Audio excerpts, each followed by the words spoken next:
Welcome to the Success Pick and Mix podcast. I'm your host, Nicky Raby, a professional pick and mixer. I'm a personal brand coach, a speaker, an actor, a creator, and a podcaster. I'm on a mission to help you find and create your version of success. Your pick and mix of life and business on your terms. A blend that complements your personality, your goals, and your circumstances. Since 2018, I've been sharing interviews and mini episodes to help you unlock your next step, to make it real and make it happen. Round here, we dream big. We go for the ideal version. We talk about money and make moves our future selves would be proud of.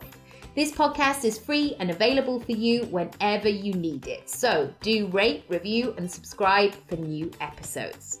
If you want to go deeper with my support, check out my freebies house and unlock the rooms you choose. nickyraby.com/freebies house. I also have workshops, programs, and one-on-one bespoke offerings. For prices and availability, go to nickyraby.com. Thank you, as always, for spending some time with me and my guests. Now, on to today's episode.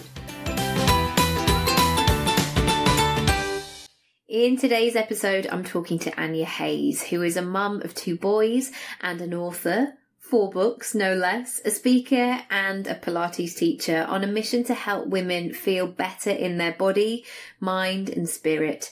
Freelance mum doing the self-employed mum Krypton factor every day. I know that juggle very well. I love chatting to Anya. If you don't follow her across social media, I really would recommend it. She's such a lovely, calm and supportive force on there, and I really appreciate her words every single day popping up to spur me on and to make me believe that I too can do this. I hope you enjoyed the episode. Come on over to Instagram.com/Nicky Raby and join in the conversation. And if, as always, you're interested in working with me, you can go to nickyraby.com/coaching for some more information. And there you'll find all the show notes too. I hope you enjoy the episode. Hi, Anya. Hello. Hello. How are you doing? Really good, thank you. How are you? I'm very well, thank you. So just to kick things off, I would love to know and for you to describe what you do. What do I do? This is the $1 million question for me. I know I need to refine my answer. I am a Pilates teacher. I'm an author, and I'm also a freelance editor and sort of project editor, general editorial dog's body, that's been my sort of bread and butter over the last 10 years as a freelancer. But yeah, mainly what I do at the moment is I'm a Pilates teacher and I'm an author, so I have books out there.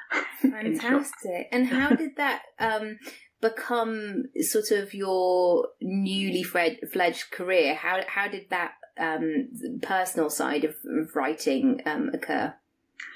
Well, I think with anything in this, when you're a freelancer, I think you get more comfortable with the idea of saying, yeah, I can do that, to things that you might not necessarily have said yes to when you were in a permanent, safe, full-time position somewhere. So although looking back on my career, it seems to have sort of logical steps from one point to the next, it's always been sort of serendipitous meetings and things that have happened here and there. So getting into the writing, I went about 8 years ago, maybe even 10 years ago, blimey, when I was a Pilates teacher and I was working in also 2 days a week as a project editor in a health and fitness publisher. And through an editorial contact, I was asked to be a Pilates model for a book that was being produced. And I turned up to the shoot. And if you've ever been involved in book publishing, normally if you're doing exercise books, you know, the models will arrive and there's a list of exercises they need to do, and it's all been planned beforehand. But I turned up and they said, right, so can you think of some exercises that you might need to do for pre and postnatal, or for osteoporosis, or for this scenario and this scenario? And I was like, just off the top of my head. Yeah. And so I went, yeah, I can do that, and ended up modelling this for a day kind of, and then hastily going home afterwards going, God, I really hope all the stuff that I was doing was appropriate. And it was, thankfully. And then I got an email from the editor saying, that was great, thanks for doing that. And can you write it all up for us? So it was a slightly unusual way of going about an exercise book. I think this sort of Pilates had been an idea that they hadn't fully fleshed out. And so I wrote this section.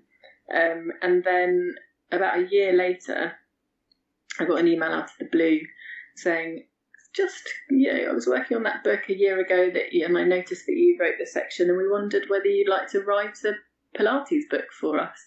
And it was one of those things in life where my internal reaction was, there's no way. How could I write a book? No, of course not. That's ridiculous. But I found myself externally going, yeah, I can do that. Yeah. Yeah, I'll do it by tomorrow. No problem. Yeah, exactly. So that, and I was actually pregnant with Morris at the time, so I had my own kind of slightly strict deadline to work towards in terms of getting the book done. So that was my first foray into writing, because I was working at the time, again, working in editorial career alongside teaching. So I've always been, for the last 10 years, basically kind of this slightly disparate but parallel lines of the portfolio career, which have now started making sense and converging a bit more. But at the time I was thinking, am I ever going to marry my two sides of my professional life? And so I wrote that book just before Morris was born. And then it sort of, at the time, felt like quite a standalone project. I don't think I would have sort of ever introduced myself as an author. It felt like quite a kind of, I wrote a book, but I was a bit sort of, not, what's the word? I was just a bit, I didn't really believe that I was an author. I didn't feel like that was something I could legitimately, announce myself as. And then I got off the back of that book, I got asked to write another book. So that's sort of book number 2. It was another Pilates book. And I wrote that while Morris was sort of between 8 months and a year. So I have no idea how I managed to write that with no. Isn't it funny we look back on those times and go, how did that work? Or how many of me were there to be able to do those sort of things? Yeah, it's just, I'm always nervous. I know it's a good book, but I do look at it and go, oh, some of it I don't remember writing because I was so sleep deprived. And luckily my brain was functioning on some level. And then, so that was book number 2. And then book number 3 came out of an editorial contract. So I've always been, basically, I used to be a managing editor in book publishing. And so that's kind of, that's been my, I would say, the top of my CV would be freelance editor and project manager. And from a contact of some editorial work I was doing, I got asked if I could basically revise and rewrite a book that had been published about 10 years ago. And that was a pregnancy book. And then the same publishers of that, I sort of approached them with a book about anxiety and motherhood, and that's the book that ended up being The Supermum Myth, which I wrote with a clinical psychologist. So it's sort of been an evolution. With each book I've felt slightly more confident presenting myself to someone, saying, yes, I'm an author, but I still say it with a slightly disbelieving tone in my voice. I'm an author. I know, isn't it funny, these things of I'm running my own business, but please don't ask me about it. It's such a just talking about yourself and actually saying I'm really good at what I do is so difficult, even though we've grown humans and cared for people or done things. That's still quite a tricky situation. The syndrome. And so all the time. I guess, where are you now with it? Now the book has come out and it's fantastic. And what new perspective have you had as you've moved through these areas? The great thing about The Supermum Myth, in the writing of it, I felt that, I wrote the book and I basically consulted with Dr. Rachel Andrew, who's the clinical psychologist. So every chapter I would send to her and ask her for therapies that she would introduce sort of stages that I had said, maybe we could put something here as an activity for this thing. And what was extraordinary about writing the book with her was that, we spoke probably twice. Every 2 weeks we spoke for like 2 hours, sort of went through all the stuff. And it was basically like having a very intensive therapy relationship with a counsellor. It was pretty amazing. So lots of the things, because the book stems from my personal experience, but it spans out, hopefully, to be accessible to every motherhood experience. Hopefully, I'm sure there are some that, we haven't quite touched the surface of. But so I felt, for me, writing the book was a real journey of kind of, I really felt like I did come to terms with lots of things that I was probably still struggling with, but hadn't particularly broached properly. I kind of brushed them under my carpet. Yes. But things like, birth trauma, in the writing of the book, I realised lots of, when I explored the idea of post-traumatic stress disorder, so much of it resonated with me that even though I've never been done, and I don't think I had extreme post-traumatic stress disorder from my birth experience, but I definitely had significant birth trauma. But it's not something that I ever explicitly labelled as such. So I just look back on my birth experience and I just felt kind of crappy about it and like a failure. And it was only working through tools for other people to overcome these kind of difficulties that I was able to just explore it for myself as well. So I realised that how powerful it is to be given just quite simple tools to just adjust the way that you can explain your experience, or you can see your own experience. And so I think in the writing of the book, I realised that I was really tapping into a big passion. Sounds a bit kind of cheesy, doesn't it? But a big driving force for me is to help people to feel better about their life. So whether that's in Pilates to feel physically better, but there was something really powerful for me in writing the book, that actually simple things can really overturn sort of mental habits that you've been practicing without even realising it. So things like anxiety, that if you let that really dominate your thought team without thinking about it, you don't even think it's a bad habit. You just think it's something that is what you do. It's just you. And noticing that you can actually, with discipline and a bit of hard work, not even hard work, just noticing and consciously trying to overturn these things, you can make such a difference. And it really has made a difference for me. So that's the thing. So over the last few years, since in the writing of and since the book came out, I'm just much more content. I'm much happier in my mothering experience, and I think that's it. I want to sort of really feel that I can transfer that same experience to other people, and if I can, even just to one person, then that's my job done.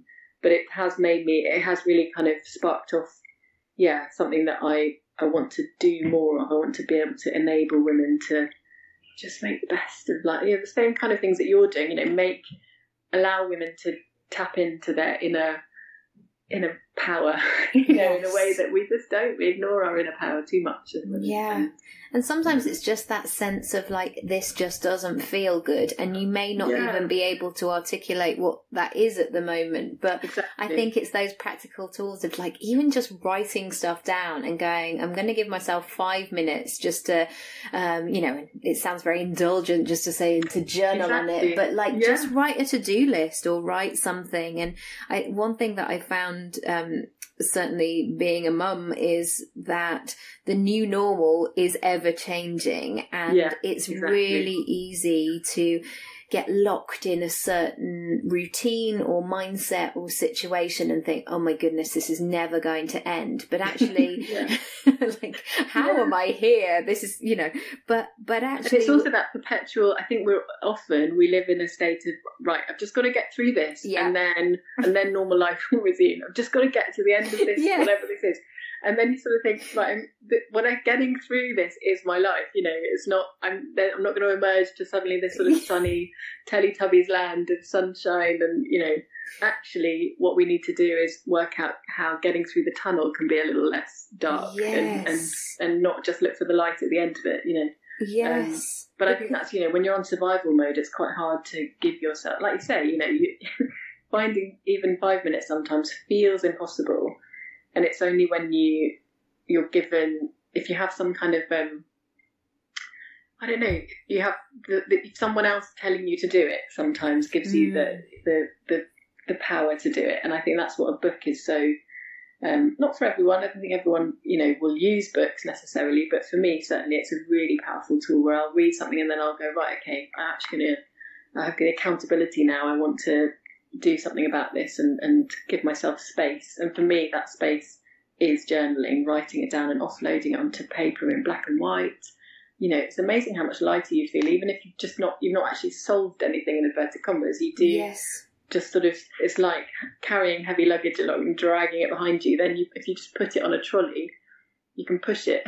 And it's like, oh, okay, I can still see the luggage. It's still there. It's still heavy. You can look at it and go, oh, actually, it's not as bad. Or like, that bit is really ugly. I'm just going to get rid of that right now because it's not serving me. It's not helping. And why do I need those That's not mine. I took the wrong luggage from the trolley to put it back. Why have I got the YSL luggage? That was not mine. And how have you found, because one thing that I always notice about you is, and I don't know if I've said this to you in person as well, is what a support and a champion you are of other women. Like, I see you on Instagram supporting and adding encouragement and words, and I know that they come from such a genuine place. How has that community of Instagram or networking events or circles of women that you've been in, how has that changed your mothering journey or your business journey, I guess? Both significantly, actually. I think certainly, I mean, I've been on Instagram for a long time, but it's only been since Freddie was born, so in the last 3 years, that I've really used it as a space for connecting properly, using it as social media, so being social and really connecting with people who I don't know and forging real, connections and friendships and working relationships. It's been amazing in that respect. And I think it has, it helps for me as a platform that I am an introvert, but I'm one of those, I don't know. I mean, I haven't done one of those tests, but I'm definitely extroverted introvert in that I love expressing myself through writing, and I'm very good at, connecting with people online, but I'm not so brilliant at actually coming to the physical, hello, hi, nice to see you in a room with people I don't know. Yeah, and I'll never ask you to take a picture of me doing a pose. Yeah. When people go, oh, would you mind just taking my picture? I'm like, sure, but like, you're so brave. Yeah, I mean, that's the thing. Whenever I do go to Instagram events, I never take any pictures, and it's partly due to forgetting, but it's also mainly because I just am slightly awkward at that kind of thing. I'm not brilliant at taking selfies. So that side of Instagram, I'm always going to be slightly inadequate at. But the interesting thing about sort of the writing the Supermum myth and being on Instagram, it's really drawn out that pushing my own comfort zone barriers, because I was always the person who would make plans or have plans, and then at the last minute I would chicken out because I just felt too insecure, or I felt tired, or I'm looking, I realised actually that it was a social anxiety that I was letting myself off the hook with, sort of, feeling like I'm tired, or all these excuses would come up in my head, and I would end up not going to things that, because of just self-sabotage, basically. But it's been interesting over the last 2 years, and certainly since the Supermum myth has come out, I've been much more kind of like, right, okay, you just got to show up. You just got to, it doesn't matter if you are awkward and you don't take a selfie, and, you can always go home. But I've really kind of forced myself, makes it sound like I'm really reluctant, but I've just not given myself the chance to let myself off the hook, basically. Unless obviously I'm not feeling well or my kids are ill or all that kind of stuff. Yeah. But and so that's been amazing for me, that actually I've genuinely found that Instagram has drawn out a piece of my character which I've sort of always let dominate my my social and networking. I don't like that word, but certainly with career, I would always be the last person who would go to any kind of networking drinks or anything. The idea brings me out in hives. Whereas I now, just took a big gulp then, like, whew, yes, it was. I know, just at the thought. Yeah, and I just never, like, when I used to have a in inverted commas, proper job, I just didn't ever do that kind of, I never put myself forward and kind of stepped into the limelight. I was always that sort of hoping everyone would see how competent I was at my job, but not actually willing to put myself out there. And it's just now realising how so many women do that, and everyone, if only we could all see ourselves the way someone else objectively sees ourselves. And I think it's that kind of wanting to champion other women, because you kind of know that it's very rare for women to fully champion themselves, and just trying to get that kind of elicit that a little bit more of a spark that I think everyone's got inside them, but we often just don't take the time to let it glow. We're too tired, we're too busy, we're too shy, we're too. And kids give you a whole load of other excuses, like, he looks like he might have an ear infection a week on Tuesday. Yeah. I feel some more snot is coming, or, oh gosh, well, we better not, just in case. And we're trying to cram so much into our lives all of the time and get it right. And it can, that pressure on ourselves. And also I know, and this is what I try to do, I guess, with my clients and with Instagram, is have that understanding and being that champion of somebody, because I know myself how hard it is sometimes. Oh yeah, exactly. If you've had a hellish day with kids of who have not done anything that you want them to do, or you're just feeling just below par, the last thing you want to do is go, right, let's just open my laptop and be all inspiring and write a new blog post. And I think that's the thing, because it is, confidence is such a kind of slippery entity. It's so tenuous, it feels so amazing when you feel confident, but then it can just go it's like a candle, it can just be blown out immediately. And I think that's the thing, in the times when your candle is flickering and being blown, you just need to have someone to shade it and put their hand to cup it, and just say, look, you're amazing, and what that can unlock is extraordinary. I think it's just that hidden confidence, I think, is something that. And I think Instagram is definitely drawing that out of people. It's really giving this platform to people who would otherwise not take the time to speak up. We wouldn't speak up in a meeting, or we wouldn't be the person to sort of offer, put our hands up to be a volunteer for something. And actually, Instagram allows you that kind of slight anonymity, I guess, or being able to just not be judged, or not feel like you're being judged in the same way that you feel the eyes on you in real life, although I'm not saying it's not without its anxiety. I know lots of people who, I think Instagram does have a side to it which is quite anxiety inducing if you let it be, but I also think the kind of positive effects of how enabling it is for people to just kind of be, turn up the volume on the side of themselves that they love.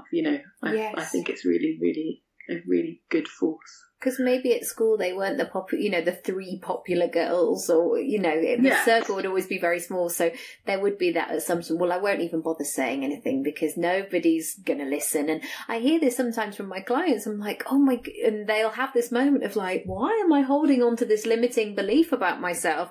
Completely. When that is so old and from 25 years ago. And that's the thing, our core beliefs do run so deep within your soul. I mean, it's like, I think in the book I say it's like that chickenpox scar that you got, and you've had it for so long you don't even notice when, you've never known a time when it wasn't there. Yes. It's part of you.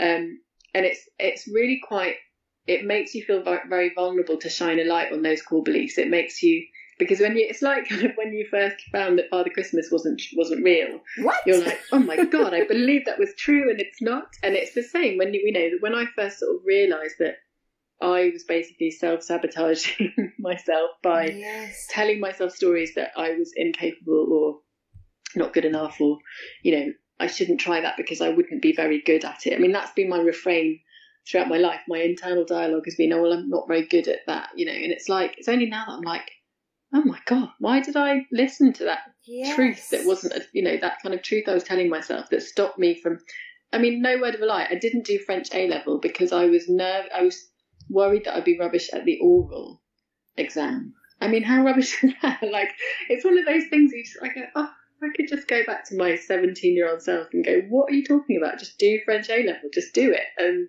you know, if you screw up the oral, it's only 25% of the exam. It's really not the end of the world. And it will all be fine. And I find this sometimes when I've done talks at universities, you know, when you have the Q&A at the end of like, are there any questions? And people sort of want you to solve all of their life problems within about 90 seconds. And yes, and one thing I've realised is that is ever changing, and sometimes I look back, and retrospect is a beautiful thing, hindsight and all that, of what you go, oh, I'm so glad that I really messed up so spectacularly in that moment, even though I was sliding down a wall like Pat Butcher from EastEnders, you know, crying hysterically. But you look back and you go, gosh, that was such the making of who I've become. And I know. You have to go through those ugly moments and not just try for can we just make everything okay? And there's nothing worse than being in that environment of somebody going, let's just make it the best that it can be, because sometimes it has to get a bit ugly before it gets better. And I think that's a really interesting point as well, because it's also about, I think we're quite in our modern age, we think about quick fixes. We want the quick fix. And I know a couple of people who've bought, amazing, I'm very grateful, they've bought Supermum Myth, but they haven't actually read it. So it's one of those things where you sort of think, and for me, it's not a vanity project. I don't want people to read it to go, oh, you're so amazing. It's more that actually I do believe that the activities can help you. And I think that's the sort of the problem that we have as a society, as human beings who are flawed and wonderful, is that we buy books or we sign up for a program hoping that will change our lives, but then we don't actually action any of the things that we read or are asked to do. And I think it's a universal problem that's been studied by psychologists, and it's a human trait. But I think so things like, you know, if you are plagued by, if you're really struggling with guilt, for example, in your working life or something, what we tend to do is just carry it around like a rucksack of rocks, like constantly. But we don't think that we could take it off and wonder why we put the rocks in there in the first place, because that involves, you know, stopping the momentum of the direction you're going in your life, or stopping or changing habits, which is really quite scary and involves, you know, work, involves kind of changing stuff. And I think we're just very change averse as human beings. We don't really like it. It's a bit scary. We're a bit like ants in that way. I was watching A Bug's Life with my children and over the weekend, and there's a bit where something falls in the way of the ant line, and the ant goes, oh my god, I don't know, the line is broken, I don't know where to go. And it's like one of those things that I think we're quite similar as humans. We're a bit like, I just don't know, it's all a bit scary. And I think that's, you know, what battling against core beliefs is one of the most challenging things to do. And it's always going to be, it's like creating a new habit is always going to be challenging at the start, and not even just at the start. So the first, you know, getting into a new groove and retreading, when you're living in very old worn pathways, to actually walk through long grass to create a new pathway is going to take that work. But once you've trodden the path, then that's where, you know, the kind of Elysian fields is, but it's getting there is the hard work. And I think that's the problem. We kind of stumble at that stage, which is why then we'll have people, you know, you might have someone saying, right, I really want you to fix this problem for me in 5 minutes. It's like, well, actually nothing's going to give you that 5-minute quick answer. You do actually need to, you know, do some work. Makes it sound wrong, but discipline. I remember, have you heard of Emma Cannon? She's she's wonderful. She's a women's health expert and IVF, acupuncture, fertility expert. And I worked on a book of hers about 10 years ago, and she said something brilliant, which really changed the way that because I think I'm things like diets or exercise programs, I will very rarely follow through with them. I'll always kind of, you know, I'll stumble at some kind of hurdle and I won't get to the end. And she said, I remember talking to her about how we sort of we hold on to these anxiety, these live under this umbrella of anxiety quite a lot, and we don't like it, but we just stay under the umbrella, Mm-hmm. And she said, the thing is, it takes discipline. You need to actually consciously choose not to think the way that you've been thinking for possibly the whole of your adult life, or, from your adolescence onwards. And that word discipline really stuck with me, because actually it's really true. It doesn't sound very fun and joyful. That's the problem, the word discipline. But it's really necessary if you want to action anything, and I think we're quite open to that idea when it comes to work or project management or all that kind of stuff, but we don't see it as being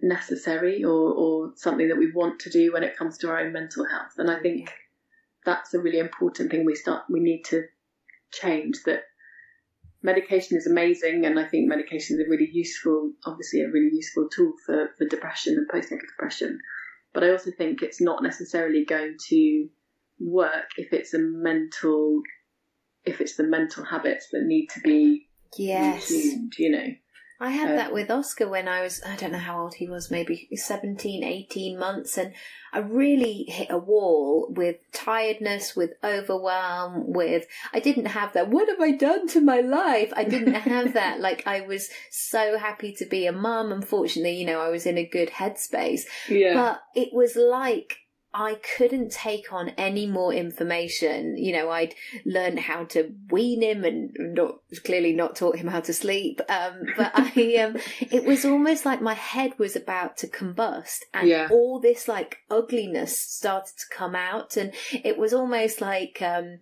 you going back to the old days of the generation game, where you would see the toys going along or the microwave or whatever it was. And it was almost like all the weird things that had happened in my life, or the moments coming out on that conveyor belt. Yes. And I was literally looking at it going, oh, hello, when my granny died. Oh, hello, mum and dad's divorce. And it was so real and so vivid. And it was about a month of just, unfortunately I was away for some of it, but it was like being in a bit of a hole of going, oh, this is so ugly. It felt like it, like in a smelly cave surrounded by your own emotions.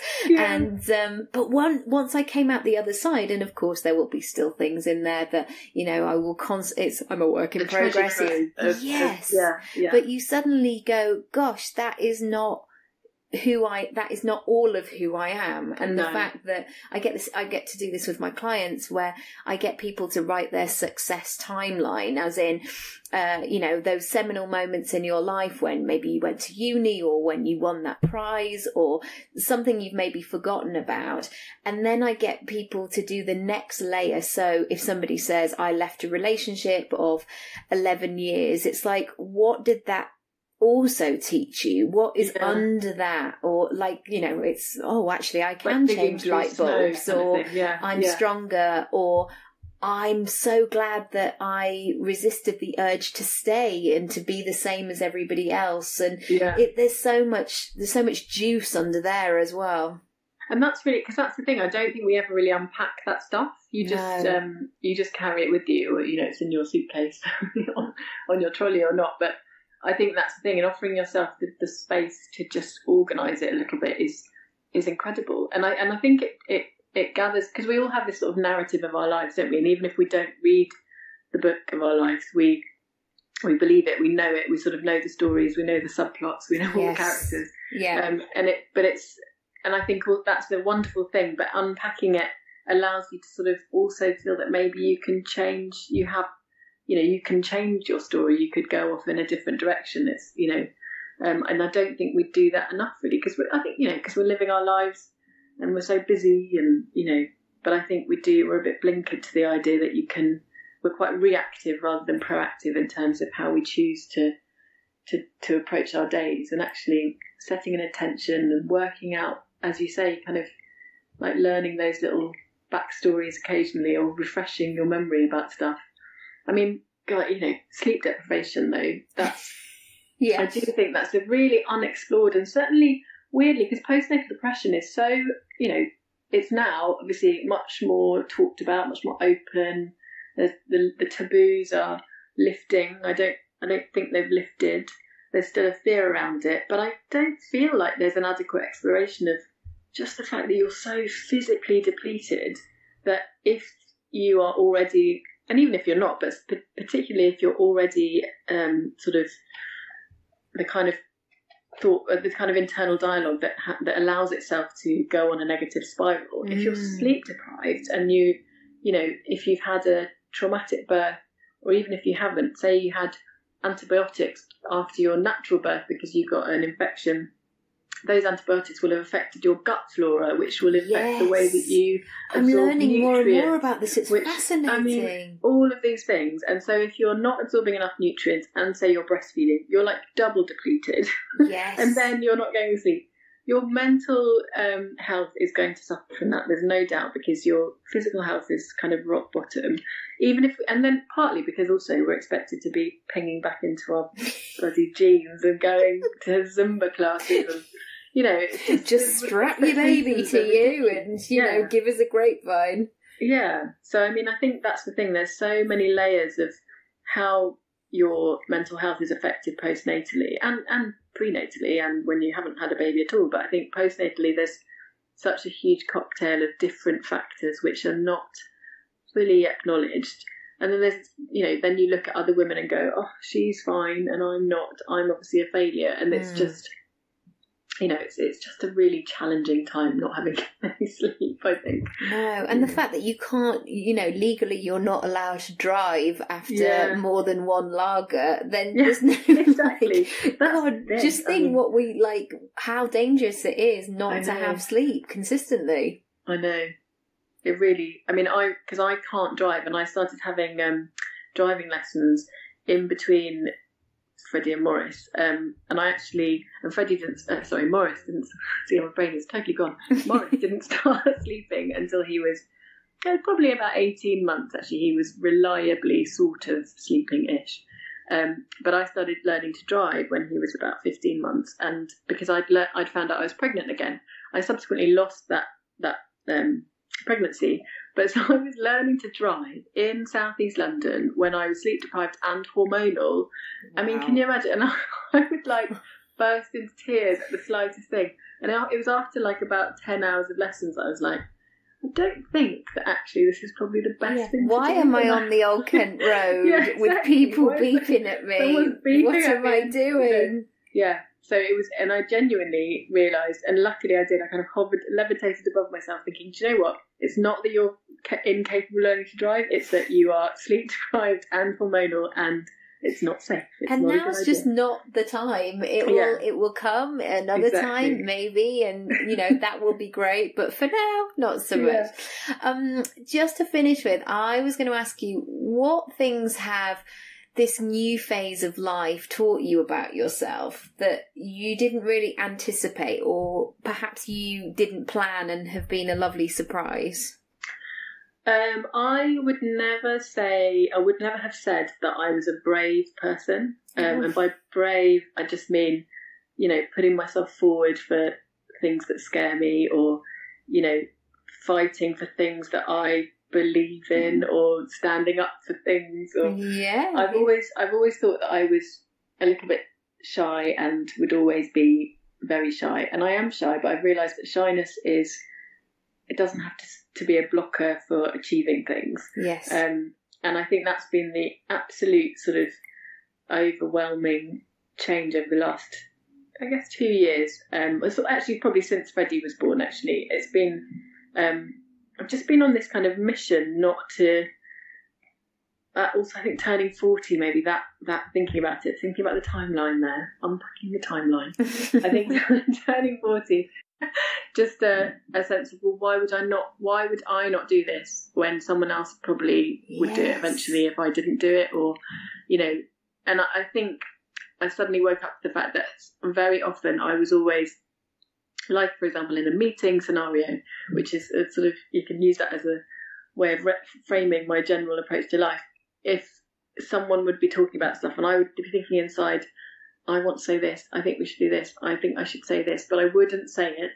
And either it wouldn't get said in the meeting at all, or it would get said by someone finally after some wrangling, and everyone would go, "Oh yes, that's exactly that's what." That's an amazing point. Yeah, and I would be like, "Why didn't I just say that at the beginning?" And it's that feeling of not wanting to look back on my life and realise that that's been my kind of motto. Why didn't I say that? Yes. And I think that's it. So for me, it's now just be brave. Just don't sit on those feelings. If they're overwhelming and they really want to bubble up, just let them bubble up. What's the worst that can happen? I think that's the major. That is so good that, there's such a pressure to have everything figured out and you to break all your comfort zones by the time you're about 19 and a quarter, and you just think, actually, everything is ever changing. And my mum and stepdad moved to London last year after living in Lincolnshire for all of my lifetime, certainly. And big move. Yeah, it was brilliant. I don't know how excited they'd be about me talking about it on the podcast, but I'm not giving their address or anything like that. But it was such a lovely thing to see of people, I won't say their ages, in their early 60s, of going, let's have an adventure, let's try something new. And they rented for a year and then they bought somewhere really close to where we live. And that's brilliant. It's just been fantastic on lots of different levels, because you get to see people in a new light almost. I mean, I never anticipated that I would live close to my mum, because it just wasn't in the picture. Yes, and I've lived in London almost half my life now. And these new surprises, and watching my mum at her stage of life going, yeah, of course, we've never lived in a city, but we're going to do it. It's given me a new lease of life. And we impose those, because I think I'm quite a lot older than most of the people that I connect with on Instagram. I feel like I'm quite an old lady when sometimes. And actually what's been really interesting is seeing just quite how terrified people are of turning 40. And I guess we all had that when we were turning 30 as well. But I keep seeing lots of people going, oh, the big 40, and I've got to do this before I turn 40, and there's a list of things I've got to do before I turn 40. And it's sort of like, well, why? Does a shutter come down when you turn 40, or does some kind of drawbridge come up and you're no longer allowed, there's no path beyond? I know. And I think we impose this, because similarly, I'm probably on some very longer term level doing that about 50. Well, at 50, I won't have fun, or 50, I will no longer wear dresses, or, we give these kind of quite arbitrary, kind of lockdowns at certain age, which does kind of give us a big fear of moving forward. And actually to realise that, well, why not? You can do. We're still exactly the same person inside. We're still I still want to dance to ridiculous, 90s music all the time in exactly the same way. It's just that now my son might go, "Stop dancing, mummy," when 20 years ago. Oscar does that. No dancing. No. Stop the music. I'm like, exactly. No. We used to be cool, and now I'm not. But it's that I still have exactly the same feeling dancing to Blur as I did 20 years ago, and that makes me go, okay, probably in 20 years' time I still will. And now I understand my mum and dad, dancing to, Steely Dan, and me going, oh god, it's so embarrassing. In fact, I can almost smell that little Adidas 3-stripe jacket that I used to have, and my cool little skater trainers, and it takes you back. So finally, I guess a nice question maybe to finish with is, where would you like to be in 5 years' time? Oh, in Thailand, maybe. I think that as long as I am, basically, I think I'm really grateful that I really love what I do. I come to, I think there are downfalls or there are potholes financially, or potholes in terms of, the fear of never getting work in the future, which are completely outweighed or balanced out by the fact that I genuinely can't imagine doing anything else or getting a proper job. Like a couple of times over the last couple of years, I have applied for desk editorial jobs, and, going back into an office. They're usually full time. You can't ever, there's no flexibility, and certainly in the ones that are advertised. And in a couple of the interviews I've had, I've almost had this inner feeling of like a bird being caged, like the idea of looking around the office and thinking, no, I genuinely actually can't imagine going back to that at the moment. I feel really lucky that I can,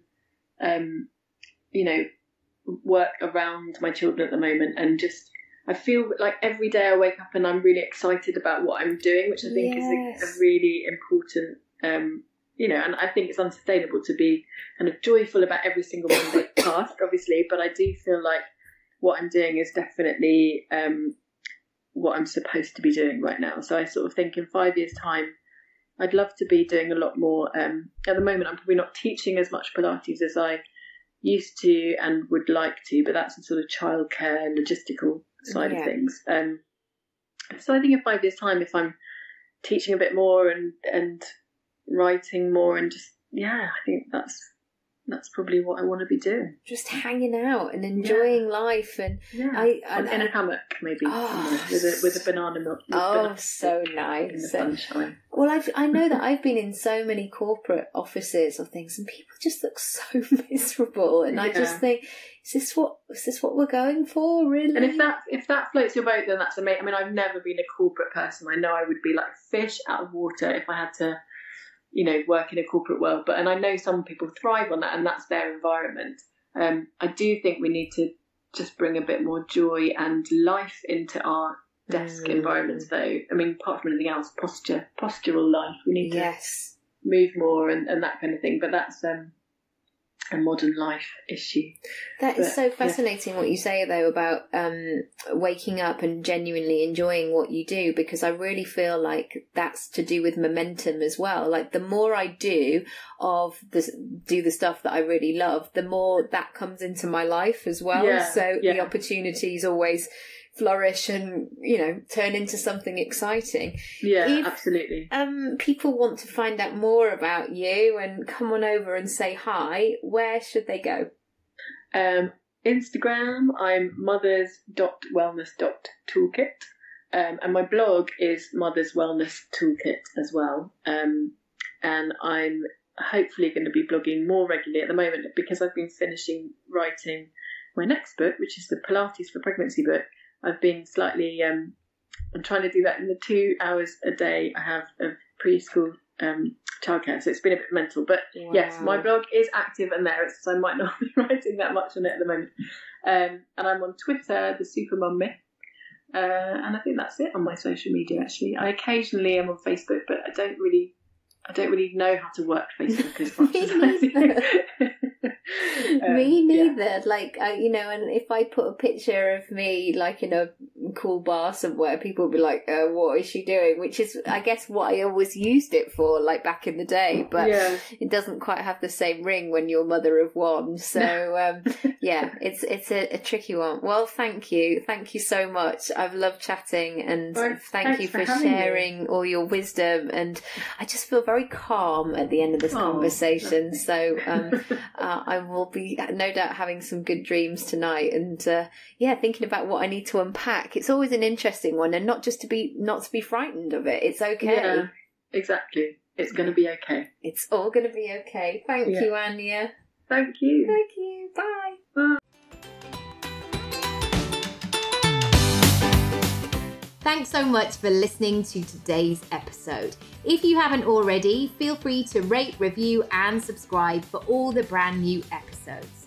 If you want to go deeper with my support, check out my freebies house and unlock the rooms you choose. NickyRaby.com/freebies house. I also have workshops, programs, and one-on-one bespoke offerings. For prices, availability, or just to have a chat with me, go to NickyRaby.com. Thank you, as always, for spending some time with me and my guests, and I'll see you next time.